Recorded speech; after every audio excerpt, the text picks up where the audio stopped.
नमस्कार दोस्तों। आज हम आपके लिए जीतिया व्रत की कथा लेकर आए हैं। कंचनवटी नाम का एक नगर था और उसके पश्चिम दिशा में मरुभूमि थी, जहाँ पर एक बड़ा पाकड़ का पेड़ था और वहाँ पर उस पेड़ के नीचे खोड़ में एक सियारिन रहती थी और ऊपर डाली पर एक चील ने अपना घोंसला बनाया हुआ था। चील और सियारिन की आपस में एक अच्छी दोस्ती थी। तभी वहाँ पर दो औरतें जीतिया व्रत की पूजा करती हैं और वो चील और सियारन दोनों उन औरतों को देखती हैं। उनको देखते ही वो दोनों उनके जाने के बाद कहती हैं, ये कौन सा व्रत है, ये हम भी करेंगे।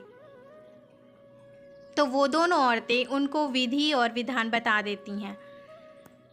चील और सियारन भी जीतिया का व्रत करती हैं और जिस दिन वो जीतिया का व्रत करती हैं उसी दिन बड़े साहूकार की मृत्यु हो जाती है और उसको उसी मरुभूमि में दफनाया जाता है। चील तो अपना व्रत पूरे श्रद्धा भाव से रखती है। उस दिन बड़ी ज़ोर से बारिश होती है और तूफान आता है और जब रात हो जाती है तो सियारिन को भूख लगती है और उसको उसी बड़े सेठ के शरीर की खुशबू आती है। उससे बर्दाश्त नहीं होता, वो जाके उस मुर्दे को खा लेती है और अगले दिन सुबह होती है। ऐसे ही कुछ दिनों बाद दोनों की मृत्यु हो जाती है और अगले जन्म में वो एक ब्राह्मण के घर दो पुत्रियों के रूप में जन्म लेती हैं। दोनों सगी बहनें होती हैं। एक का नाम सीलावती होता है और एक का नाम कपूरावती। सीलावती बड़ी बहन होती है, कपूरावती छोटी।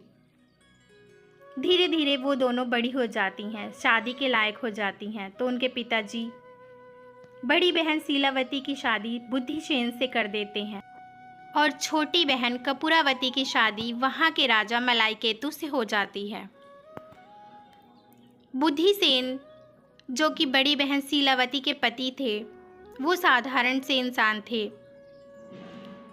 और सीलावती, जो कि पिछले जन्म में जीतिया का व्रत करती है, उस प्रभाव से उसे बहुत ही सुंदर 10 पुत्र होते हैं और वो 10 पुत्र बड़े होकर राजा के दरबार में काम करने लगते हैं और छोटी बहन कपूरावती को कोई संतान नहीं होती और छोटी बहन कपूरावती उसके पुत्रों को देखकर बहुत जलती है।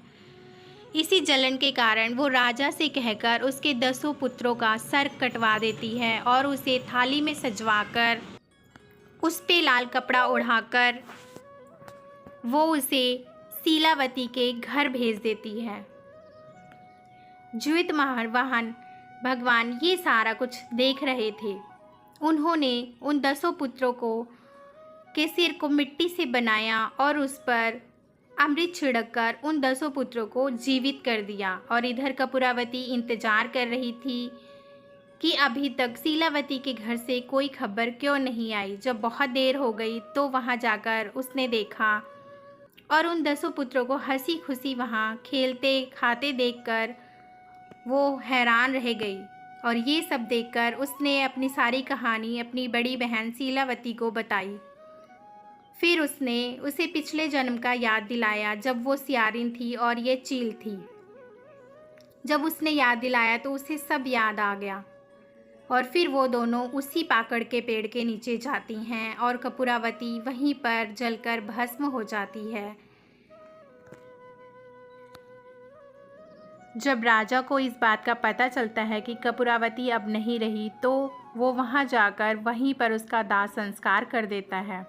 हे भगवान जूतवाहन, जैसे आपने सीलावती के सारे पुत्रों की रक्षा की, वैसे ही इस कथा को कहते सुनते और हुंकार भरते सभी भक्तजनों के बच्चों की रक्षा करना।